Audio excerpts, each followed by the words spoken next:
This question gets asked to me all the time. What does he want? What does he secretly want that he's not telling you? Right. Let me start with something here, ladies. And for those of you who've been married a while, 10, 20, 30 years like myself, there's something he wants, but he's not saying it. You know, you can feel it in every cell in your body. It's making me burp now thinking about it. Excuse me. This is when energy's moving and I'm speaking truth, right?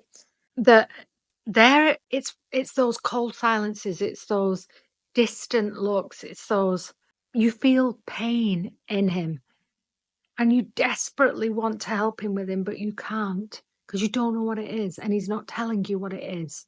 I have to say, this piece has been the most challenging thing that I've learned in my marriage because I love this man to the end of the earth and back. And so when he's silent or he's in pain, I start to get scared. It triggers in me. And this may be true for many of you women out there. What happens when he goes silent? Is your safety dependent on his connection? Right? This is huge.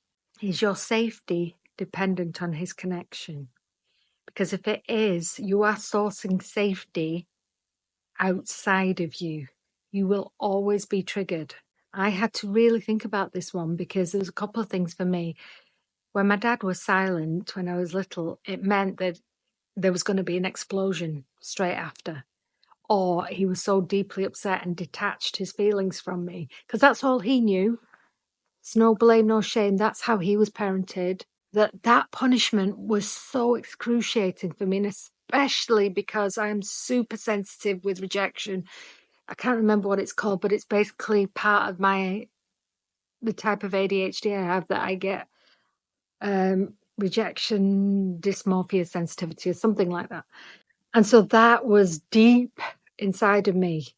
So every time that I felt him disconnect, I felt that as a little girl over again.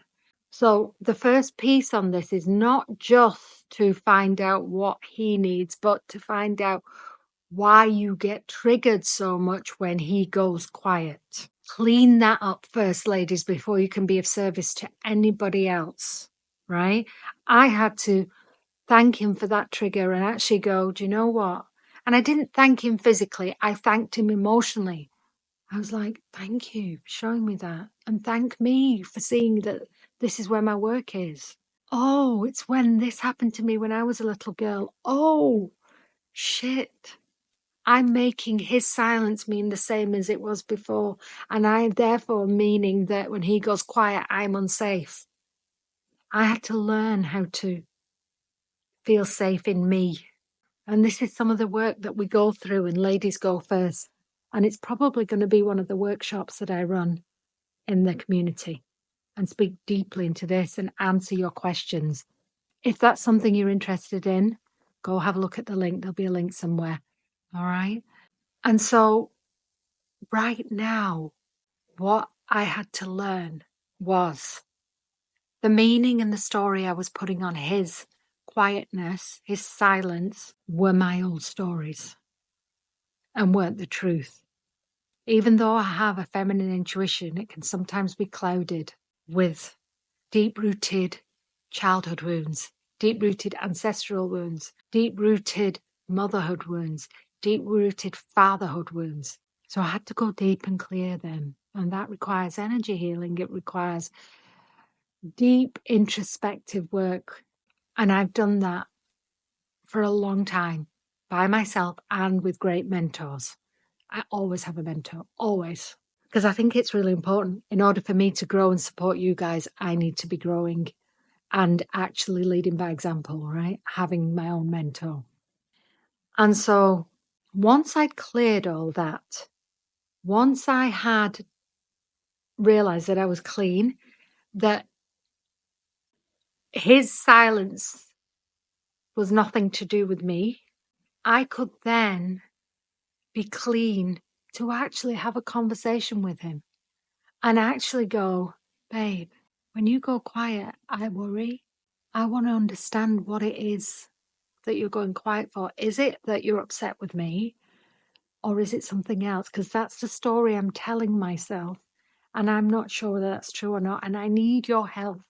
I need your help to clarify this. Because when you disconnect, it impacts my nervous system.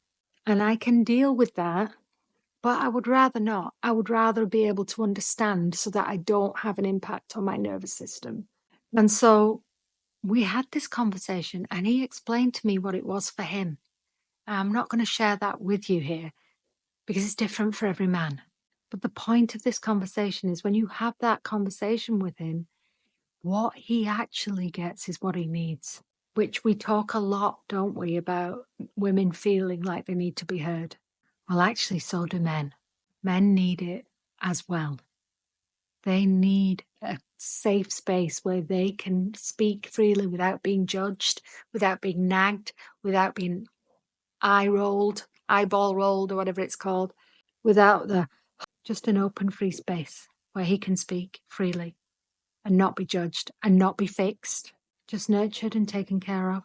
They have feelings too, and sometimes it's hard for them. And if we want to be heard and seen and nurtured and taken care of, then we have to also be willing to give what we desire.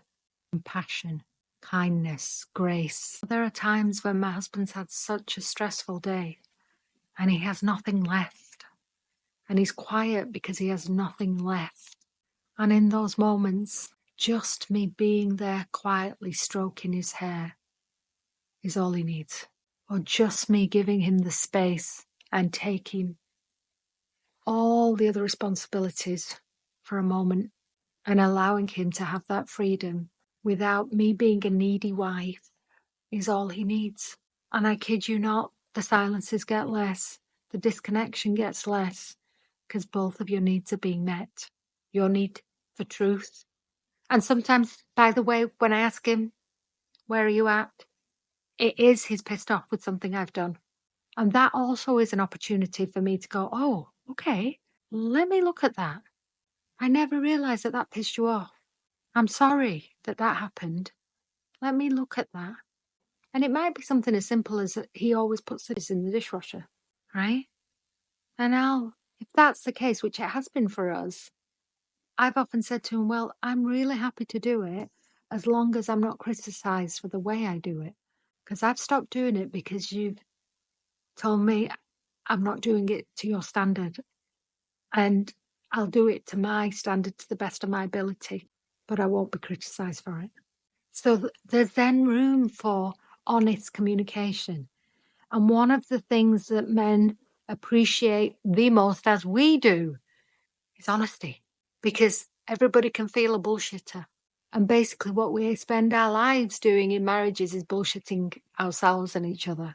So this is the secret thing that nobody tells you that men really want. They want honesty. They want care. They want nurture. They want to be heard. And I know what you're doing. You're screaming at me going, well, so do I. That's why my course is called Ladies Go First. Because we have the ability and the capacity to go first. And they will respond very quickly if they're the one. And if they're not the one, they won't respond. But you have to be consistent. It's not like you do it one day and they've not responded and that's it. It's over. This is like a good 6 months. Have you got it in you to do that? Because that's what it takes. This is like the mindset of he is the one and I'm willing to work for us. There's no out. Provided, obviously, it's a safe environment. And I'm talking now about healthy, happy, safe couples. If there's abuse involved, get help. Be careful about whether you think it's actually abuse or not, because there's this whole culture of calling men narcissists. And it's not fair.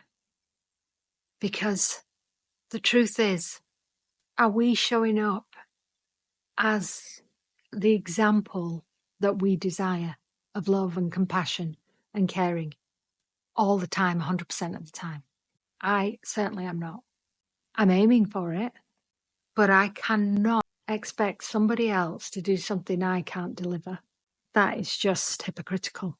So, in summary, are you willing to do what it takes to receive what you desire? but do it not so you get what you desire, but because you want to. Just like you want your man to romance you because he wants to. Are you willing to want to look after this man, especially when he has his moments? Because that's the hardest bit. But it requires you to have cleaned up your shit, to be strong in who you are. Because he needs strength. And that comes from you being honest with what's happened with you and cleaning that up. It's been great chatting with you guys. If you have found this helpful, please hit that subscribe button. My mission is to halve the divorce rate globally. And I'm doing this one video at a time, building a community, helping people in the community. If you're interested in these communities, I have one for men, men only. The other one, ladies go first, for ladies. Done completely separately so that it's a safe space for you to air what's going on, for you to support each other, and for you to get all your questions answered directly by me, and for you to learn and grow even deeper with the workshops that are there monthly. All right? Take care. God bless. See you on the next video.